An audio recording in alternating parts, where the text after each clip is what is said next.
Antes de abordar as reflexões trazidas pelo texto base, vamos saber quem foi Max Weber.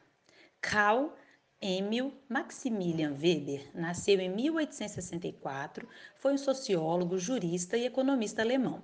Nascido em uma família de posses liderada por um advogado, Weber foi educado com a rigidez da religião protestante e com o despertar do gosto pelo estudo e pelo trabalho.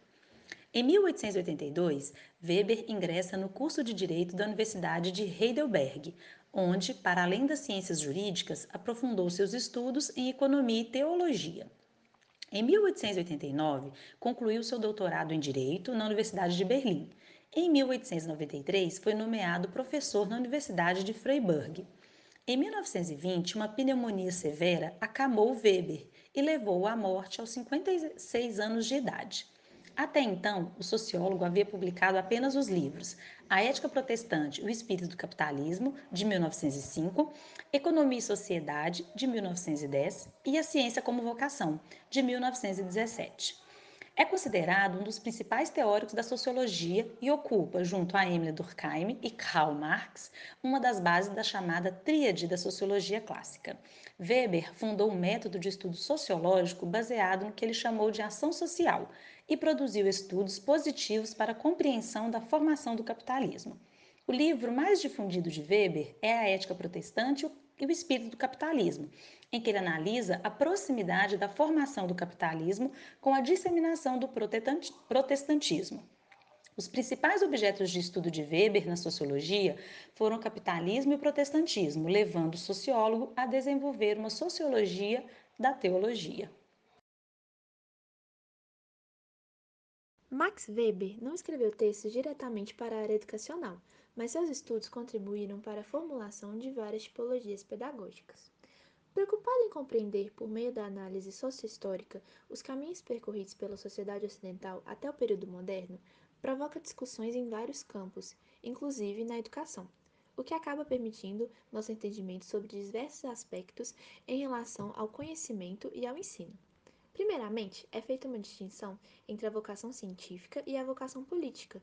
Com ela surge um questionamento sobre os limites de imposição e até onde um professor ou um cientista podem ou não apresentar uma questão como verdade absoluta baseada em seus pontos de vista.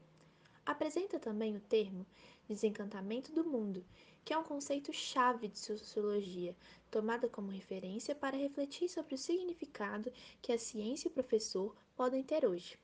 E foi na conferência A Ciência como Vocação, proferida em 1918, que Weber expôs uma leitura sobre o significado que a ciência adquiriu no mundo ocidental moderno, verificando em que medida era sua responsabilidade para o desencantamento do mundo, expressão utilizada por ele para referir-se ao processo histórico da civilização ocidental, onde há um processo de desmitificação da realidade, ou seja, um processo de abandono ou desencantamento com o elemento religioso ou mágico mítico.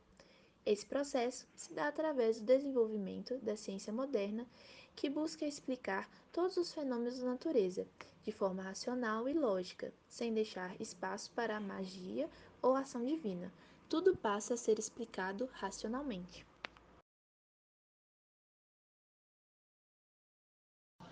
Nos estudos realizados por Weber, ele destaca o tema da racionalização, na tentativa de compreender a instauração da racionalidade, elemento central do que é definido como modernidade e suas condições. Nesse ínterim, ele acreditava que em nossa sociedade, grande parte da vida social havia sido reduzida à lógica racional. Isso quer dizer que características do mundo social que se baseavam na tradição, como a crença religiosa, dissolveram-se. Com isso, começou a existir a possibilidade da perda de liberdade, em que a organização racional do trabalho, a burocratização, o processo técnico-econômico poderia nos levar a uma configuração social que aprisiona o homem numa gaiola. Dentro desse contexto, que vamos situar o problema pedagógico trazido por Weber. Qual o significado que o professor moderno adquire em um mundo que a integridade intelectual e profissional se tornou um requisito? Ele defendia que um professor não deveria se comportar nem ser visto como uma espécie de líder, pois isso limitaria o pensamento de seus alunos. Mas, se respeitar os limites, o público poderá tomar a posição que quiser, em função de seus ideais. Dessa forma, a tarefa do professor seria servir os alunos apenas com seu conhecimento e experiência, e não impor-lhes suas opiniões políticas e pessoais. A base da reflexão weberiana se baseia no mundo desencantado. Esse mundo nos leva a vários pontos de vista, perspectivas e valores. Nesse mundo, a ciência e o professor não teriam mais possibilidade de apresentar soluções aos problemas práticos da vida. O novo significado que adquiriram os impede de se colocarem como líderes em questão de conduta. Isso significa que, no mundo racionalizado, a ciência e o professor só poderiam fornecer os meios para se agir politicamente na vida, criar condições para que os indivíduos permaneçam livres de pensamento. A partir das considerações de Weber, é possível compreender que as ações pedagógicas e científicas devem andar juntas, com a isenção moral. Os juízos de valor são componentes desconhecidos aos juízos de ordem pedagógica e científica.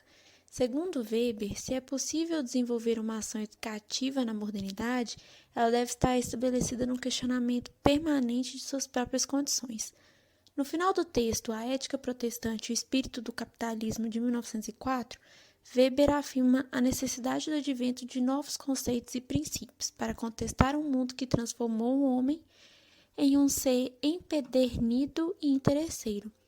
É fundamental uma educação que estabeleça uma mudança que confronte o mundo burocrático, que determine um cenário racional para que o mundo e a vida não deixem de ser somente uma possibilidade teórica. No fim, a responsabilidade da ação educativa está no exercício de abrir um espaço para a autonomia do estudante, construindo assim sua liberdade. Portanto, a teoria weberiana traz consigo um ponto importante: a indagação da conduta do professor, qual o limite ao lecionar e socializar, tal qual é a principal função da educação em Durkheim. E esta divisão tênue entre vocação científica e a vocação política é o ponto principal do texto abordado. Weber levanta questões como: tem o professor poder de impor suas ideias às pessoas na vida cotidiana? Ou qual o papel do professor moderno? A resposta a essas questões tornam-se complexas, pois para cada teórico sociológico há uma hipótese mais plausível de verificação. Nas reflexões de Weber, essa resposta parece cristalina. Para ele, a educação deve proporcionar aos alunos conteúdos que os levem à reflexão. O professor tem que saber apresentar o conteúdo e se prender somente a ele, buscando assim uma objetivação. Separar ao máximo seus valores e opiniões pessoais do conteúdo. Quando isso não for possível, o professor deve deixar claro que se trata de um posicionamento pessoal. E em referência aos estudos sobre esse artigo e as ideias de Max Weber, observamos que a visão do autor se relacionou com o movimento brasileiro, chamado Projeto Escola Sem Partido.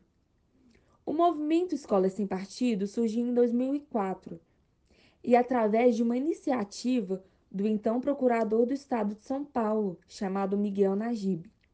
E em linhas gerais, o movimento reivindica a imparcialidade do professor em sala de aula, alegando que, caso contrário, seja negado ao aluno o acesso a outras explicações e abordagem para fenômenos estudados.